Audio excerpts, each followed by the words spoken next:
감사합니다. 함께 읽으신 본문의 말씀을 중심하여서 복음의 진리에 반응하는 성도, 복음의 진리에 반응하는 성도라는 말씀의 제목으로 함께 은혜를 나누도록 하겠습니다. 앞선 말씀에서 우리는 세례 요한과 세례 요한의 질문과 또 예수님의 답변, 그리고 세례 요한의 삶과 또 그의 사역에 대한 예수님의 평가를 우리가 함께 살펴보았습니다. 세례 요한을 향한 예수님의 평가 어땠습니까? 그가 사람들의 그런 주목을 끌기에 합당한 능력 있는 진정한 선지자이다. 동시에 구약의 어떤 선지자들보다 더 뛰어난 인물이다라는 것을 예수님께서 강조하셨습니다. 그렇게 세례 요한의 삶을 높게 평가하신 데에는요, 그가 메시아의 길을 예비하도록 하나님께서 미리 보내셨다라는 그 말라기서의 예언을 성취한 자였기 때문이다라고 말씀을 하십니다. 그러한 이유 때문에 예수님께서는 세례 요한을 여자가 낳은 자 중에 가장 여자가 낳은 자 중에서 그보다 더 큰 자가 없다고까지 말씀하시면서 사람 중에 가장 높은 그런 자의 지위에 올려놓으셨습니다. 그런데 그 말씀 뒤에 곧바로 하신 말씀을 보면, 그러나 하나님 나라에서는 가장 보잘것없는 자라도 세례 요한보다 더 큰 자다라고 말씀하시면서 마치 조금 전 하신 말씀과는 모순이 된 듯한 그런 말씀을 하시는데요. 그러나 그것은 모순이 아니라 예수님께서 그렇게 말씀하신 것은 인간적인 기준으로 하신 말씀이 아니라 철저히 하나님의 계시와 구속사적인 기준에서 하신 말씀이었기 때문에 그렇게 말씀하셨던 것입니다. 쉽게 말해서 신약시대를 살아가는 지금의 모든 성도들이 구약시대 마지막 주자인 이 세례 요한을 포함한 그 구약시대 누구보다도 더 큰 자다라고 말할 수 있었던 것은 우리를 구원하신 그리스도께서 모든 계시와 구속 사역을 이루어 놓으시고 천국의 길을 열어 놓으셨기 때문입니다. 즉 구약의 모든 사람들이 그토록 보기 원했던 그 지혜와 계시를 지금 우리는 받고 누리면서 하나님의 자녀로서의 축복된 삶을 우리가 살아가고 있기 때문이다라는 것입니다. 그러므로 예수 그리스도로 인해 실현된 하나님의 나라에서 그 은혜와 축복을 누리며 살아가는 우리의 삶이 얼마나 또 위대하고 값지고 또 감격스러운 삶인지를 우리가 날마다 기억하면서 감사와 찬송이 끊이지 않는 그러한 삶을 살아가야 할 줄 믿습니다. 그리고 이어서 이제 곧바로 그 세례 요한이 전했던 메시지들, 특별히 회개의 메시지와 또 세례를 통해 나타난 하나님의 구원의 경륜, 그러한 말씀을 세례 요한이 그렇게 외쳐도 듣지 않고 거절해버리는 그런 그 세대, 그 완악한 유대인들을 향하여서 예수님의 책망이 오늘 이제 본문에까지 이어지고 있는데요. 특별히 이 4절에 걸쳐서 장터에서 노는 아이들의 비유를 통해서 그들의 그 시대의 사람들의 강팍함을 지적하고 계시는데요. 오늘 32절을 이렇게 시작을 하고 있습니다. 비유하건대 아이들이 장터에 앉아 서로 불러 이르되 우리가 너희를 향하여 피리를 불어도 너희가 춤추지 않고 우리가 곡하여도 너희가 울지 아니하였다 함과 같도다. 지금 이 비유에 나오는 아이들은요, 장터에서 결혼식 놀이와 장례식 놀이를 하고 있습니다. 먼저 한편의 아이들이 결혼식 놀이를 하면서 피리를 불어줄 테니 그 음악에 맞추어 춤을 추라라고 요청을 합니다. 그리고 이제 피리 소리가 흥겹게 울려 나오는데요. 막상 춤을 추어야 할 이 상대편 아이들은 아무 소리도 듣지 못한 것처럼 그대로 서 있는 겁니다. 그래서 이번에는 이제 놀이를 바꾸어서 장례식 놀이를 하는데요. 그러나 이번에도 역시 곡하는 소리에 맞춰서 가슴을 쳐야 할 그 아이들이요, 그대로 우두커니 서 있기만 한 것입니다. 그러니까 아무리 한편의 동무들이 흥을 돋워보려고 최선을 다해 피리를 불고 또 곡하는 소리를 내어도요, 상대편의 아이들은 아무 소리도 들리지 않는 양 그저 멍하니 서 있기만 했다는 것입니다. 이것이 오늘 본문 말씀 비유의 내용입니다. 왜 이런 비유를 말씀하셨을까? 결론적으로 그것은 예수님 당시 그 시대 사람들의 모습이 그러했기 때문입니다. 그러니까 예수님께서는 지금 이 비유를 통해서요, 당시 세대가 영적으로 얼마나 무감각하고 또 얼마나 무관심했는지 그 세태를 지금 꼬집고 계신 것입니다. 좀 더 구체적으로 보면 오늘 이 비유에서 피리와 곡하는 소리로 상징된 이 결혼식 그리고 장례식은 인생 가운데 있어서 가장 중요한 날이고요. 또 기쁨과 슬픔을 각각 대표하는 그런 중요한 날이지 않습니까? 그렇게 중요한 의미가 있는 이 날을요, 각각 세례 요한과 예수님의 사역, 그리고 선포하셨던 그런 말씀들과 연관지어서 오늘 비유하고 있는 것입니다. 즉, 이 비유에서 결혼식은 예수님의 사역을 상징하고요, 장례식은 세례 요한의 사역을 상징한다라고 볼 수 있는데요. 그런데 장례식과 이 결혼식의 성격이 다른 것처럼 예수님과 세례 요한의 사역도 그 전개 방식이나 또 모든 면에서 상당히 달라 보이는 면이 있었습니다. 예를 들어 세례 요한은 강력한 심판을 외치면서 회개의 삶을, 가슴을 치며 회개할 것을 또 요구했다면, 반면에 예수님은 따뜻한 천국 복음과 구원과 또 회복의 메시지를 전하셨다는 것이죠. 성격이 다른 듯 했습니다. 그러나 다르지만 이 장례식과 결혼식이 동일하게 추구하는 것이 있는데요, 그것은 많은 사람이 그 가운데 함께 참여하기를 원한다는 것입니다. 그런데 문제는 결혼식이나 장례식을 열고 참여를 요청했지만 아무도 그 요청에 반응하지 않았다는 것입니다. 그렇게 세례 요한은 천국이 가까웠으니 회개한다라고 이스라엘 백성들을 향하여 참여를 호소했고요, 예수님은 구원의 왕이 여기에 있으니 다 나오라라고 또 참여를 호소했지만 그 세대가 아무런 반응이 없이 무감각할 뿐이었다는 것입니다. 얼마 전에 제가 이제 만 나이로 40이 되었다고 해서요, 국가에서 건강검진을 받으라는 그 소식이 와서 제가 어제 이제 건강검진을 받고 왔는데요. 이제 위내시경을 할 때 아마 다 해보셔서 아시겠지만 먼저 입안에 이렇게 마취제 성분을 몇 번 이렇게 분사해서 마취를 시키지 않습니까? 무슨 액을 이렇게 딱 분사를 하니까 순간 제 목 안이 느낌이 순간적으로 이상해지는 겁니다. 이 촌놈이 무슨 일이라도 생길까 덜컥 겁이 나서요, 제가 손으로 선생님 안 보실 때 싹 긁어봤는데 당연히 마취가 돼서 아무런 감각이 없는 겁니다.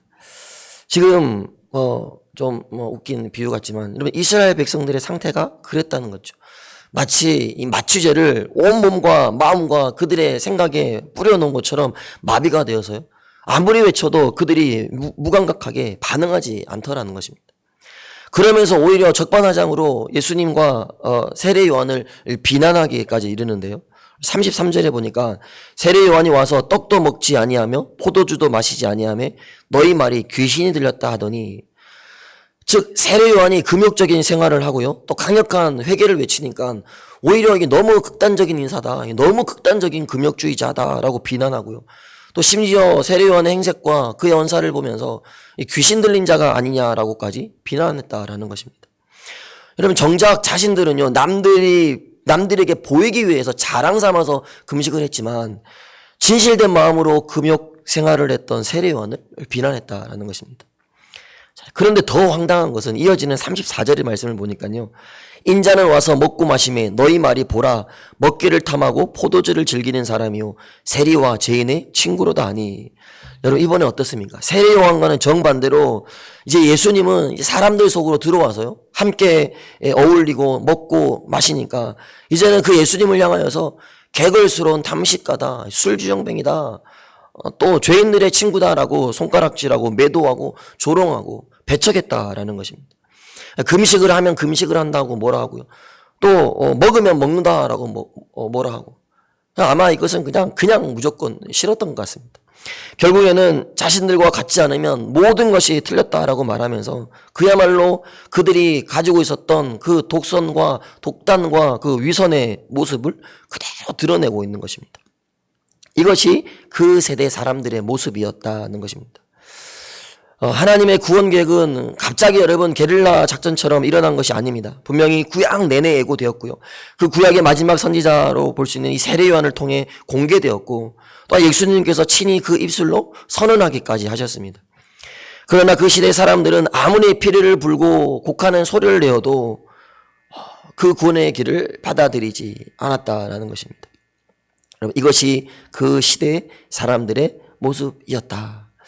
그런데 여러분, 그 시대뿐만 아니라 지금 우리가 살아가는 이 세상의 본질 역시도 그와 같습니다. 세상은 진리에 무관심합니다. 아니, 어쩌면 그 무관심을 넘어서요, 세상은 그 진리를 트집잡아 배척하기까지 한다는 것입니다. 그러므로 우리가 이러한 세상의 본질을 분명하게 깨닫고요. 그러한 세상의 풍류에 우리의 마음이, 우리의 심령이 흔들리거나 또 휩쓸리지 않도록 날마다 우리가 진리의 말씀으로 무장해야 하고 또한 깨어서 기도해야 한다는 것입니다. 그렇게 깨어 있어서 오직 우리가 진리의 길 가운데로 걸어갈 때에만이 비로소 하나님께로부터 인정을 받을 수 있고 또한 우리를 통하여 하나님의 영광이 드러난다는 것입니다. 그래서 오늘 마지막 35절을 보면 지혜는 자기의 모든 자녀로 인하여 옳다함을 얻느니라. 여러분, 여기에서 지혜는 궁극적으로 예수님을 상징하는데요. 그러니까 정말 지혜로운 자라면, 다시 말해서 우리가 예수님을 소유한 자라면 그 말씀에 반응하는 삶의 모습이 우리 가운데 나타나야 한다는 것입니다. 그래서 그 말씀에 반응하는 모습을 통하여서, 우리의 변화된 모습을 통하여서 세상 가운데 예수님의 살아계심과 하나님의 오르심이 우리를 통하여서 드러나게 되어 있다. 그래서 그 모습을 통하여서 하나님께 영광이 되는 것입니다. 바라기는 참된 지혜, 즉 예수 그리스도를 소유한 주님의 자녀가 되어서요, 우리의 삶을 통하여 주님의 살아계심과 또 하나님의 오르심이 온 열방 가운데 선포될 수 있기를 간절히 소망합니다. 말씀의 결론입니다. 예수님 당시 유대인들은 정말 영적으로 무감각한 사람들이었습니다. 그래서 회개를 외쳐도 무감각했고요, 또 사랑을 외쳐도 거기에 반응할 줄 몰랐습니다. 그것은 곧 영적으로 죽어있는 것과 다를 바가 없었습니다. 살아있다면 반응해야 했지만 그들의 영혼이 죽어있었기 때문에 반응하지 않았던 것입니다. 그렇다면 우리의 모습은 어떻습니까? 혹여 예수님 당시 유대인들처럼 회개의 선포를 들어도 우리가 무감각하고 또 사랑의 선언을 들어도 아무런 감격 없이 그저 그렇게 살아가고 있지는 않은가? 그러나 우리 역시도 거기에 반응하지 못하고 있다면 어쩌면 우리도 영적으로 위기의 상태일 수도 있다는 것입니다. 오늘 본문의 내용과 동일한 내용을 기록하고 있는 마태복음 11장에 보면, 오늘 본문에서는 언급하고 있지 않지만 마태복음 11장을 보면 그렇게 말씀을 듣고도 반응하지 않는 세대를 향하여서 책망하시는 예수님의 모습이, 또 다른 모습이 기록이 되어 있는데요. 마태복음 11장 20절의 말씀을 보면 예수께서 권능을 가장 많이 행하신 고울들이 회개하지 아니하므로 그때에 책망하시되, 여기에서 주목할 부분은 권능을 가장 많이 행하신 고울입니다. 즉 예수님의 말씀과 기적의 역사를 가장 많이 듣고도 경험했던 그 고울의 사람들이 회개하지 않아서 책망을 받았다는 것입니다. 조금 더 이 부분을 구체적으로 보면 마태복음 11장 21절 23절에 보면 화 있을진저 고라시나 화 있을진저 벳세다야 너희에게 행한 모든 권능을 가버나움과 내가 하늘에까지 높아지겠느냐. 지금 여기에서 등장하는 이 가버나움과 벳세다 익히 들어서 잘 알고 계시겠지만 이곳은요, 다른 어떤 성읍들보다 예수님께서 행하신 능력들을 많이 보고 또 많이 선포하시는 복음의 메시지를 많이 들었던 대표적인 곳이지 않습니까? 그곳에서 소경을 고치셨고요, 오병이어 기적을 일으키셨고요, 또 백부장의 그 하인을 고치셨고, 또 귀신 들린 자, 또 각색 병든 자들을 고치셨던 수많은 기적을 행하시고 메시지를 선포하셨던 곳이 바로 이곳이었습니다. 그런데 그렇게 수많은 기적을 경험하고 예수님의 능력을 체험했음에도 불구하고 그들이 여전히 그 말씀에 반응하지 않았다는 것입니다.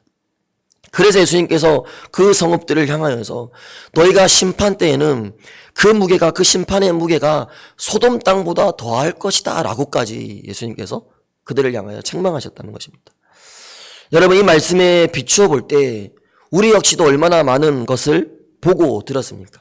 세상 사람들이야 진리를 듣지 못했기 때문에 멸망의 길로 간다고 하지만 우리는 그 값진 복음을 얼마나 많이 듣고 우리가 누렸습니까? 그럼에도 우리가 반응하지 못하고 무감각한 신앙생활을 하고 있다면 그것은 정말 우리가 영적으로 심각한 질병 가운데 있다는 것을 스스로가 인정해야 한다는 것입니다. 그래서 정말 그런 모습이 있다면 우리가 다시 한번 가슴을 치며 그 십자가 복음 앞에 엎드려서 우리의 완악하고 완고한 마음, 너무 무뎌져 버린 그런 우리의 마음을 회개하고 철저히 내려놓을 때 주님의 그 따뜻한 손길로 만져주셔서 또 회복하시고 다시 시작하게 하시는 그런 은혜를 우리가 모두 경험하게 될 줄 믿습니다. 바라기는 오늘 이 아침 우리의 마음을요, 겸손으로 가득히 채우시고 또 진리의 말씀으로 채우시고 기도로 무장하셔서 그 진리의 말씀에 대한 순종함으로 반응할 때 그 반응의 모습을 통하여서 하나님을 기쁘시게 하는 그러한 동부의 모든 새벽 가족들 될 수 있기를 주님의 이름으로 부탁을 드리겠습니다. 기도하겠습니다. 함께 기도하실 때 주신 말씀 기억하시면서 기도하시고요. 무뎌진 우리의 마음을 회복시키시고 또 진리의 영으로 가득 채워달라고 기도하시고요. 2024년 소망의 한 해를 준비하면서 담대하게 믿음으로 발을 내디딜 수 있는 그런 담대함을 달라고 기도하시고요. 또 이번 주 성탄 전야 행사와 또 다음 주 또 감사 예배를 비롯한 교회의 남은 하반기 사역을 위해서 여러분 또 기도해 주시고요. 담임 목사님의 영육간의 강건함을 위해서 계속해서 기도해 주시고요. 또 개인적인 기도의 제목들 놓고 기도하시다 자유롭게 돌아가도록 하겠습니다.